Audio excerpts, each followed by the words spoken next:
Williams. Speaking of horses, we are in Fort Collins, Colorado. CHA, see the banner right behind me, Certified Horsemanship Association. This is their international conference held right here at Fort Collins on the campus of Colorado State University. We're happy to be here bringing you coverage of all the things happening. We're going to talk to a lot of people that have been involved here. We're going to see some of the opening and some of the horse activities all surrounding CHA. Join us right here on Speaking of Horses. We're going to go look around the Certified Horsemanship Association International Conference.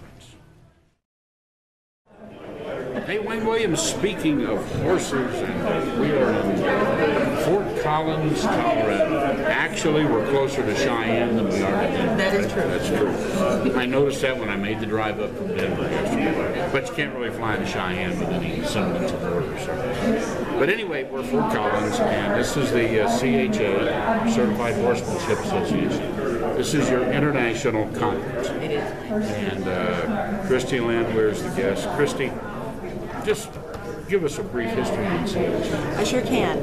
So, as the Chief Executive Officer, I've had the pleasure of putting this event on now for 15 years. This is my 15th year. But CHA overall, we've been around for 51 years. This is our 51st anniversary. So that is older than I am, I'm happy to say. So therefore, I did not found this organization. I am simply a staff person. That is all I am. And it has been just my pleasure to be a part of this organization. I grew up as a riding instructor, and we are the largest certifying body of equine professionals in all of North America. And so we've certified over 35,000 individuals in our 51 years. At any given time, we have about 3,500 that are active and current with us. And that's due to, attrition of people coming and going in our industry. Right. And we're all green, we're all disciplined, we're in every single state and every single province. So this international conference, we have people from 2 provinces and 35 states. Wow. Yes. Well, and the issue really is if you want to get involved in horses and you want to do the age-old thing of let's go take riding lessons, or let's take the kids and get them started correctly. If you yourself don't know and you're trying to learn it correctly, you need some semblance of a way to find people that know what they're talking about. And that's what this is all about, helping you find qualified, trained professionals to assist you in your journey through horses. Very much so, Wayne. And we have at chainstructors.com. You can also go to cha.org. So instead of Googling horseback riding instructor in Denver, Colorado, you would go to our site and you would type in your zip code and the amount of miles that you're willing to drive, and all of our professionals come up. And then it will tell you if they teach driving, they teach English, Western, hunter, reining, whatever their specialty is, and that way you have an idea. You got an idea on the entire thing. And the conference is growing every year. And I looked at 2 programs.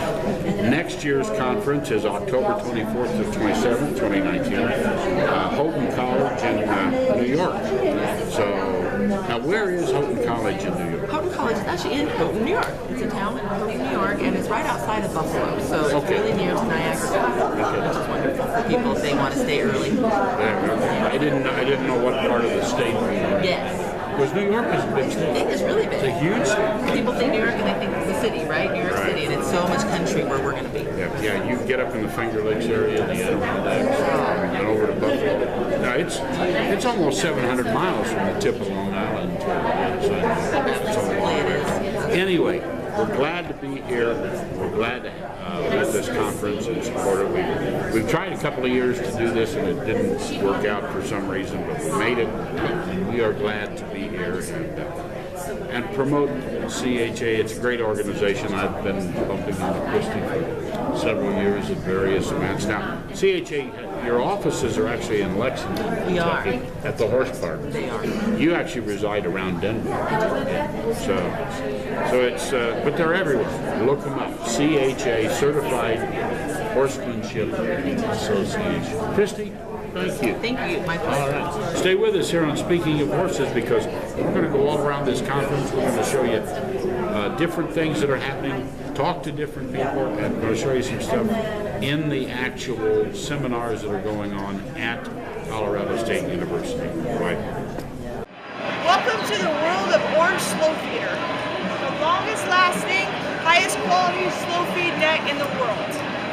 We currently have 12 different sizes, and we have anywhere from a small trailer net clear up to a 6x6 round bale or a 4x8 square bale net. And you can contact us at orangeslowfeeder.com. We also have a Facebook page, and we're at Pinterest, and we'll be on Twitter soon.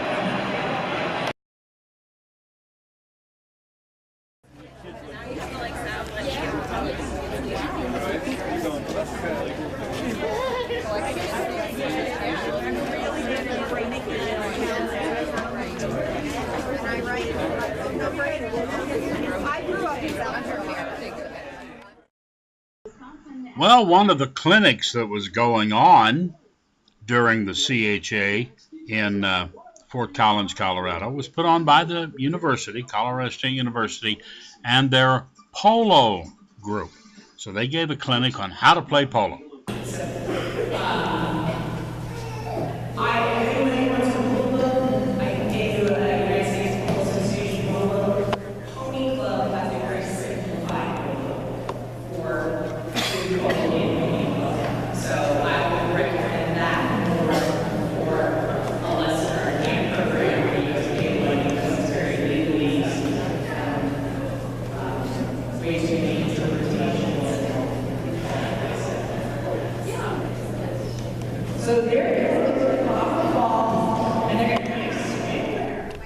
Hey, speaking of horses, we are here at Fort Collins, Colorado, the CHA International Conference. International Conference, I have to get that international in there. Yes. Randy and Shelley Hensley are my guests, and you're heavily involved in CHA and in something we want to talk about, like miniature rodeo. Yeah. Tell us a little about that first. What it is we got really good friends of ours, Johnny and Peggy Hopkins and their son Levi. Started doing this several years ago, 15, 16, something like that. But it's with the miniature bulls, miniature ponies to help the kids. The youngest we have is 4 years old, clear on up to 18. And it's really cool to see those kids and help them to get ready to go to the next level. Yeah. And I work as a pickup man for them. I want to see how a pickup man works with minis. It's a little tricky Yeah, I was gonna say. because they're fast. They're like little pinballs. Yeah. They're fast and dirty. So tell us, Shelley, about your involvement with CHA. I became involved in CHA in 1994 when I attended my very first clinic. I was a young instructor. I had no clue what I was doing as far as certification, but I went in and I got involved and I got certified, and it was a light bulb moment for me. I thought, man, this safety thing is important. It's a lifestyle. So I made the decision, I think I was 22 years old, that I was going to do this horse thing different and really focus on the safety and the horsemanship aspect. Right. And CHA does that. Plus, helping you just if you're brand new in this and you want to get into lessons and the like, the CHA, you can find certified, qualified trainers to work with. Yes. If you're a novice, the last thing you need to do is get duped. Right. And taught by another novice, right? Well, I mean, CHA is wonderful for networking. Some of my best friends, I mean, they're beyond just people that I network with. I have a CHA family. Right. So I went on to become clinic staff, so I do service clinic staff and travel all over the United States and do clinics.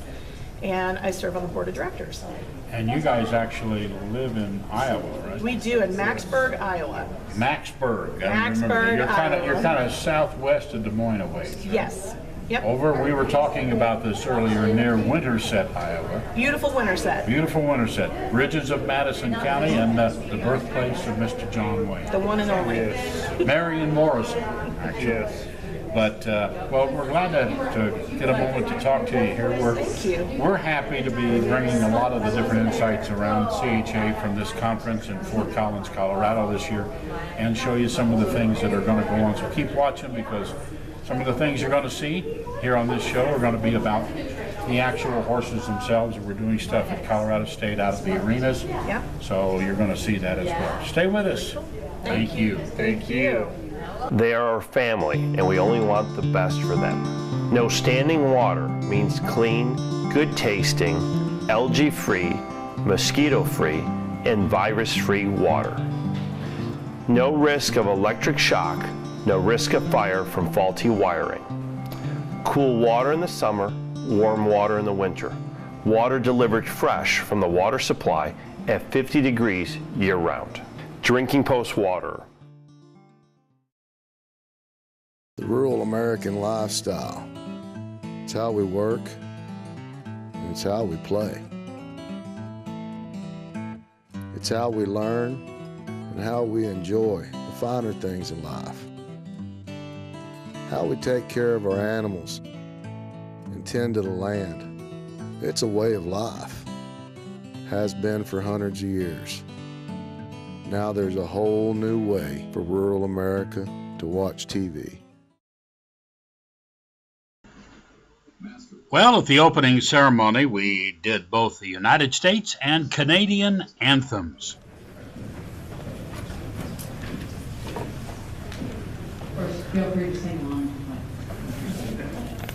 Oh, say, can you see by the dawn's early light what so proudly we hail at the twilight's last gleaming, whose broad stripes and bright stars through the perilous fight o'er the ramparts we watched were so gallantly streaming, and the rocket's red glare, the bombs bursting in air, gave proof through the night that our flag was still there. Oh, say does that star-spangled banner yet wave for the land of the free and the home of the brave?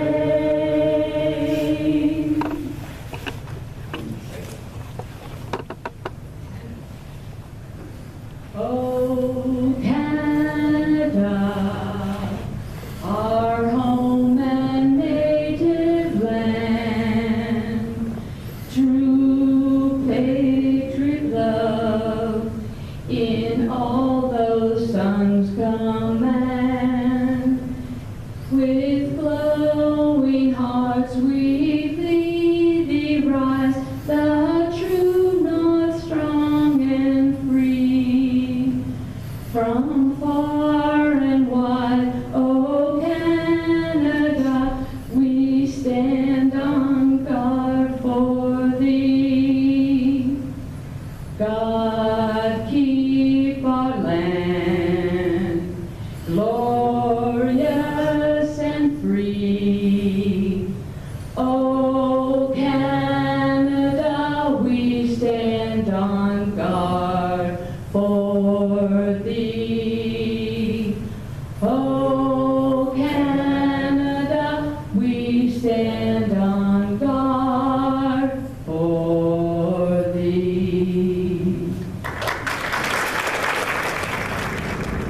Well, we're here, Fort Collins, Colorado, and we're in the foothills of the Rockies. You can see the Rockies starting off to the west, and of course here we are on the university campus. They're hosting part of the CHA, or Certified Horsemanship Association conference, and we are at the building which is the Equine Sciences program, their arenas and the like. This is where everything is happening for all of the arena activities and live horse activities here at the CHA International Conference. Hey, speaking of horses, still here, Fort Collins, Colorado, and our guests are Tom and Michael Kays. Now, you do a lot of photography, video work, and everything for CHA. Give us a little on your involvement with it. We do all the safety shorts that we put on YouTube, and we film all the different aspects of the different categories that they want to do, any safety as far as work with horses safely, working around the horses safely, and so on. So we do that, and we put that on YouTube. And I also do the photography here as well. Okay. Well, I know. So me with my small rig here, kind of like, you know, you probably got all the big stuff, right? Yeah, it's just one size smaller, larger. Well, actually, this is the stuff that all fits nicely in a bag and comes on an airplane. And the smaller cameras today, the video stuff is really Turns out really nice. pretty good what they do. But so you're out here doing all this and making all of these records as well, and I'm doing these interviews and putting this stuff together. I'm going to be filming tomorrow over at the grounds, and I assume you'll be out there too. Yeah, But- we do video some sessions that they do here at the national conference, and produce them into DVDs. Okay. So they sell those here. So now, where are you located? We're actually located in Washington State. Okay. So, but we come out every year wherever it is And do it. and do the taping. Well, you're in a pretty part of the country up there. What part of Washington are you in? About 20 miles south of Olympia, which is the western side of Okay. Mountains, yeah. Yes. The green side. The green side. The wet side. I used to travel to Seattle and Portland while I had a dealer in both those places. Loved it. Then when I had to go to the ranch in Spokane, that was a whole different Yeah, it is Whole a different different world. part of the state. Yeah. Well, thanks for joining us. Thanks for being here. And you be sure and stay with us because we're going to show you a lot of action from out at Colorado State University with the horses, not just people, with horses. Here on Speaking of Horses. Thanks. You're welcome. Thank you, sir.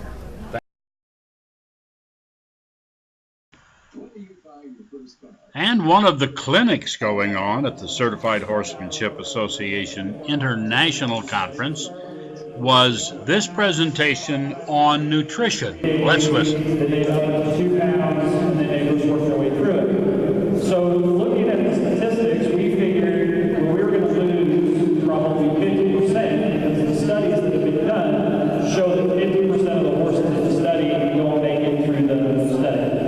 So as a humane organization, we were okay with that. So if you took 100 horses and brought those 100 horses into your program, 50 of them were going to lose, which would give us the ability to potentially place 50. So we'd be able to place about 50% of the horses that come in. But as Christy mentioned, she mentioned that there was these reports that we set.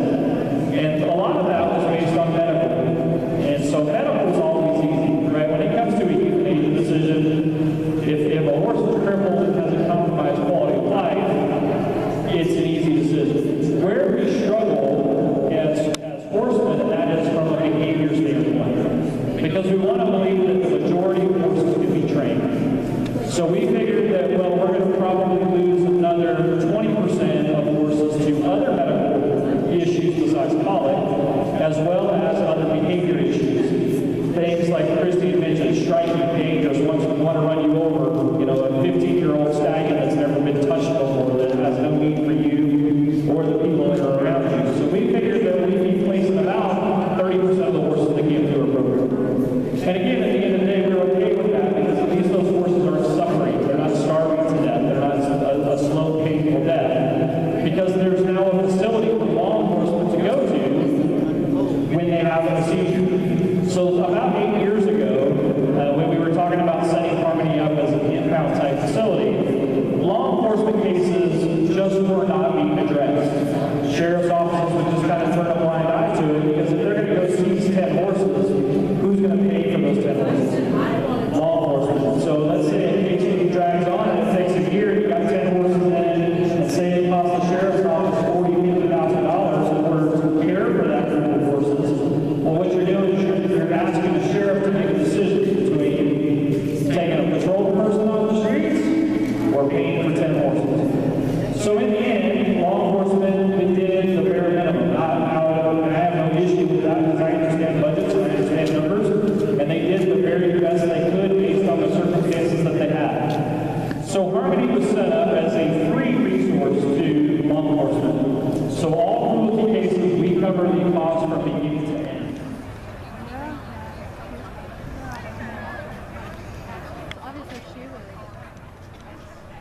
Hey, Wayne Williams, speaking of horses, we're still here. It is the CHA, Certified Horsemanship Association, International Conference, and we're in Fort Collins, Colorado. Bob Coleman is my guest. Now, you are the incoming president. Tell us a little bit about your involvement with CHA. Been involved with CHA for 6 or 7 years now. Started out, got recruited to be on the board. Find that a lot of the philosophy for CHA fits with my personal thought process, but more importantly, I find a lot of the things and the information that's through CHA works really well, Wayne, for what I do at the University of Kentucky.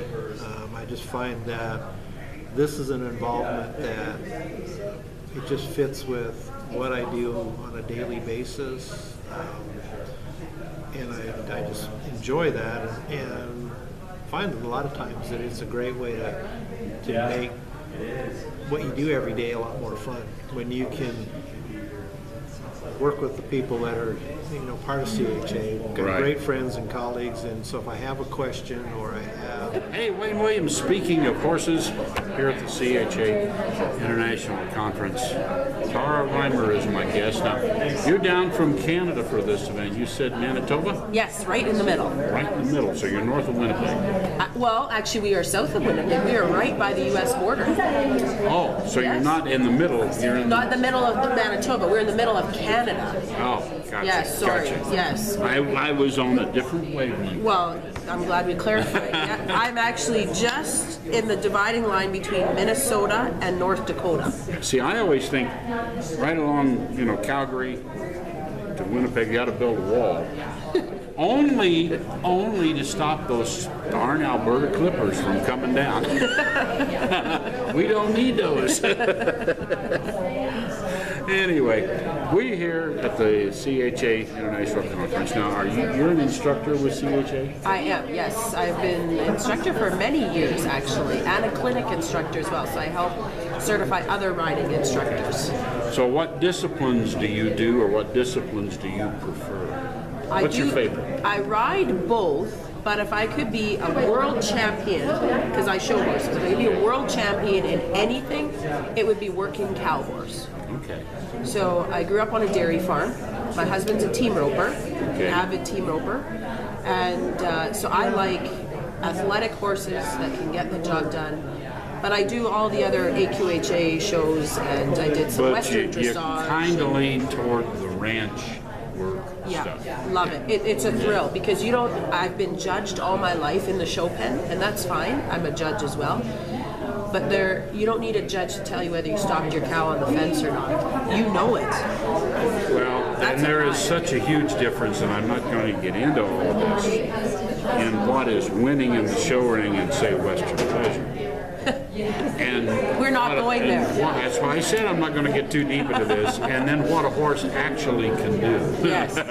Well, and it's funny that you mentioned Western Pleasure because we did drive 16 and a half hours here yesterday to get to the conference. And we are in a rush to get home because we have this big 2-year-old futurity back home in a few weeks. So it's actually Canada's richest Western 2-year-old futurity, and so it has halter or conformation, Western Pleasure, and then a reining / trail pattern for 2-year-olds. And I've been doing it for years, and so I've got one at home that I gotta get shown there in a few weeks. Yeah. So we do the Western Pleasure thing, but we were talking about it. It's always up to the judge, and you never know what they're looking for. So you just do your best and then enjoy the ride. And see, one of my pet peeves, and then I'll get off of this. Okay, because we could talk about this for a I long know, time. is I don't understand how they can have an all-around horse anymore, because the halter horses and the riding horses are so diametrically opposed. You can't ride a halter horse that wins, and you can't halter a riding horse that wins, because you either got this huge tank of a horse on little bitty dinky feet, which can't ride, or you've got a thoroughbred-looking quarter horse, okay, which will never do anything in halter. Yep. So I don't understand how you can get an all-around horse. I totally Answer agree that. I totally agree with you, and I also learned, though, that over the years, that's not how it was intended. I learned I'll tell you how I learned, because in Canada we're slightly sheltered, being further up north, and we don't get down south as much as we'd all like to show. But at our shows, the Western pleasure is the end-all be-all, it seems like. That is the big class, that's where all the money goes into, and not everybody likes it. And so I just thought growing up that was the ultimate, is to have a winning Western pleasure horse. And then we started going down south to show and just watch the AQHA Worlds and some of the other shows there, and found out that was actually one of the least liked classes to watch. It was the cutting and the working cow horse that filled the stands. Sure. And I came back home and I said, that's sure not the way I thought it was. Like, that's not what I expected. People really want to see a horse doing what a horse is supposed to do. Yeah. Okay. Yeah. And you think back to the days 150 years ago out on the ranch, driving cattle. That's what you had to do. Yeah, totally. And so now they've made, well, hold on, now I don't want to leave this topic. So now they've made, because this is my life, I've done this, all my life I've done this. So now they have the performance halter, which is really what the halter should be, is a horse that can work and look good. So now we've created that, which is great. And unfortunately, that's, I think, should have always been like that. And now we have the ranch riding, which in my opinion is the way the pleasure really should be too. And just a nice moving horse that goes and gets the job done. And you know what I've noticed is I announced the Buckskin World Show, IBHA, International Buckskin I've shown World there. The IBHA show? Yeah. Tulsa? Well, no. Oh, it wasn't Tulsa. We're going to the other group. There's two groups. Oh, ABRA. Yeah. Sorry. I do the IBHA, which used to be in Memphis. It is now in just outside Indianapolis. Okay. The classes that are growing at the Buckskin World Show are ranch horse classes. They're starting to add ranch horse classes. They've always had snaffle bit crossovers, but what they're really adding are the ranch horse classes. Yeah, and you don't need the expensive outfits. Right. You can just wear your regular outfits. But I want to say that I'm pretty excited to say that in 2016, CHA awarded one of our horses the School Horse of the Year award. And Arnie, or Ida Like to Dun, is an AQHA gelding, and he was an ABRA Reserve World Champion in halter. And we rode him, and he was topping, I think he was fourth in that 2-year-old futurity. So that was pretty cool to say that there are exceptions, that we actually rode him. He's a pretty big gelding. He's not got tiny feet, so he's not the prettiest mover on the rail just because he's so big. But he's trained, and we use him in lessons, we drive him, we use him in vaulting, therapeutic riders. And so that was really cool for CHA to acknowledge or recognize his abilities. And so there was a halter horse that you could ride. Well, and I've been running into Christie for several years around the country as I do different events. And so I've been aware of CHA for maybe 8 or 9, 10 years myself. Okay. But, the job they do with what they do and how they present it and help people get lined up is tremendous. Excellent. Yeah, they do a fabulous job. That's why I'm a part of it. That's good. That's good. Well, thank you very much. Thank you. Enjoyed it, and enjoy the conference. Stay with us right here.